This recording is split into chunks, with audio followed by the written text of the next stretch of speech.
The order of the session meeting for the City of East Grand Forks for Tuesday, November 19th, 2024 is now 5:22. City Clerk, please call roll. City Administrator, sorry. Mayor Steve Gander. Council President Mark Olsted. Here. Council Vice President Tim Riopel. Here. Council Members Clarence Vetter. Here. Ben Pokshavinsky. Here.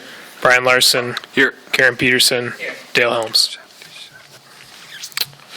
Does term quorum.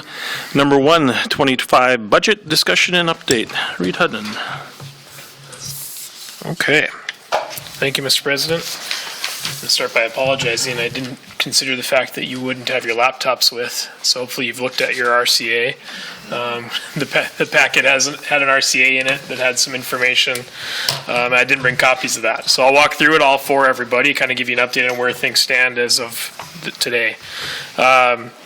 The truth and taxation forms came in from most of you, or you should have had those in your mailboxes. I think Saturday's mail they came in.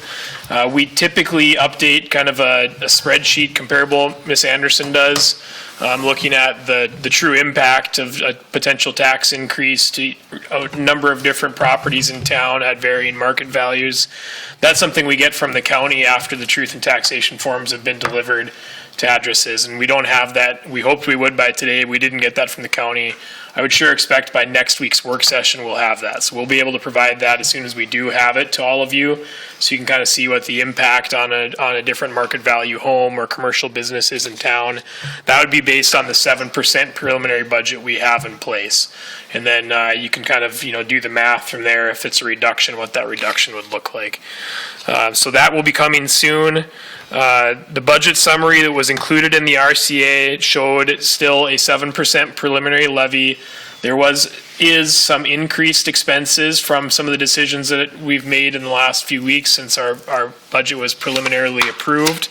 And with that, the 7% levy shows a total property tax levy of $7,415,188, and at that levy, our expenditures over revenues would be at $299,389.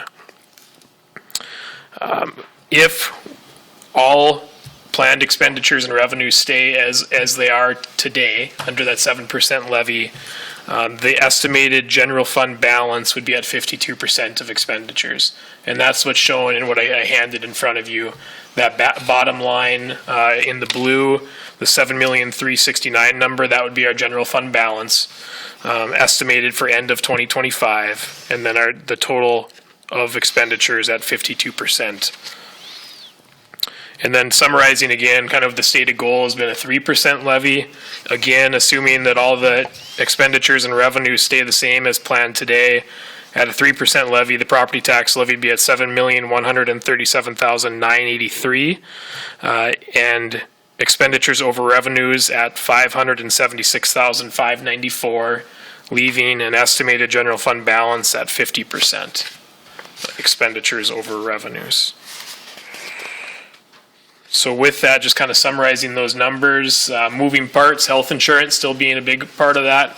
The number that's included in this budget is the 2024 health insurance cost.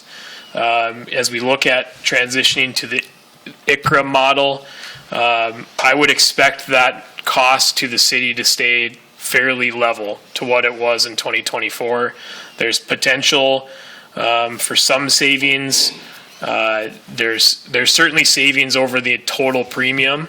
We're having those discussions with our union groups this week, but just the way that I would expect the contributions to work out at this time, I'd say it's safest to plan for that number just to stay even or flat. And I'll know a lot more in the next week to 2 weeks about what that final number would look like. And really beyond that, that's kind of what's set in the budget. All the police department movement we had a few weeks ago is included in these budget numbers, so we should be pretty set. Just open to any discussion, direction from all of you on where you'd like to see us go from here and how to proceed forward. Mr. Gander was coming on there, maybe not. I'll start out, I guess. I kind of like the idea where we're headed. I appreciate Looking at the 3% still, I think that's, as long as we can keep that at 50% in the reserves, I think that's where we need to set our goal at. I guess it's all going to determine on what we do over the next week here with the insurance. But I think as we're moving forward, I think we're getting to that point where we can get to that 3% and feel comfortable. So I don't know if anybody else has any comments or not. Mr. Vetter? Thank you, Mr. President.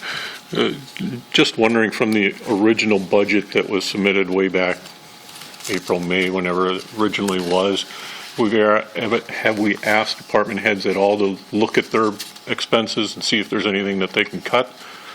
We know that when someone submits the original budget, it's always padded with, I want this, this, this, and this, and when we ask them to cut, then they got stuff to cut out of it. Have we asked them to cut anything out of their budgets yet from the original submission? Yep. And Ms. Anderson, if you can have any answer to add, I'll start.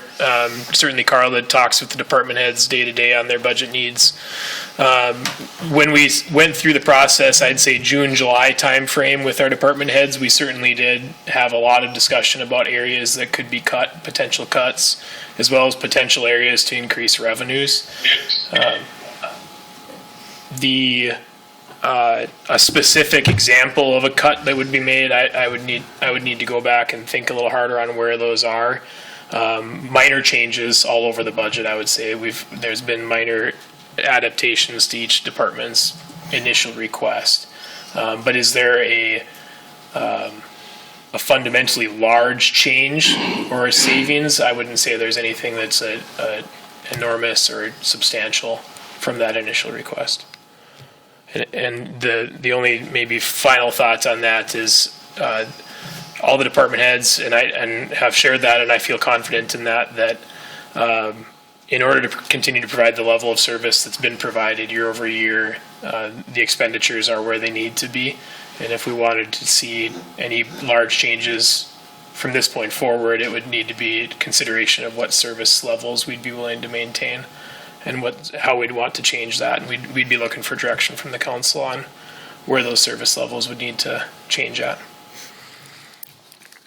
Yeah, if you look at the budget, the only real change is from year to year has been personnel. The non-personnel budgets have been stagnant for a few years, so I don't think there's really any department where there was any kind of large increase in any of their non-personnel budget. It was basically what they had last year, unless we knew there was some change in something. For example, I know just in the last week that Parks came up with a new system with the Zamboni outside. And so there's a fee with that, so that was added.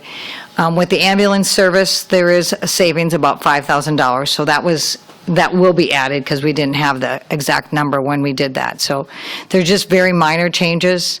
And that process that we went through with you and Ms. Peterson on that financing last year really got us down to, to see where we're really at, and nothing has really ever changed since then. If you look at the numbers, there really hasn't been any change in the non-personnel costs.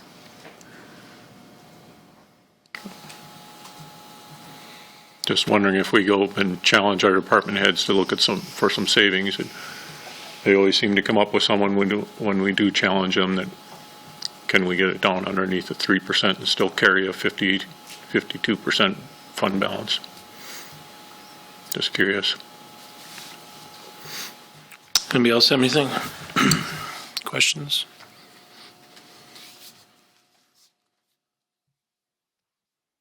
Else, Reed? Nothing else unless there's anything more I can help answer or work on for everybody. No one has anything else? That was a good update, see where we're at, but we'll have more discussion as this week goes on, and then hopefully we'll have more answers by next week. Yeah. So. Yep. So that's what would be my closing thought, is just kind of timeline and update. Is we've got work session next week. We'll plan to discuss it again then. Hopefully we'll have those truth and taxation comparables. And the truth and taxation hearing is scheduled for December 3rd. So that would be the first regular council meeting that'll be on the agenda for citizens to be able to come and make comment or ask questions if they have any. And if the council felt organized and compelled, we could have it on the agenda that evening for potential approval. I'm just looking at the rest of the calendar. It'd be that December 3rd, or if not then, it'd be the December 17th council meeting to get an approval. Okay. Appreciate it. If no one has anything else, I'll entertain a motion to adjourn. Moved by Pakshabinsky. Second by Veteran. All in favor, say aye. Aye. Opposed, same sign. Motion is carried. Meeting is adjourned.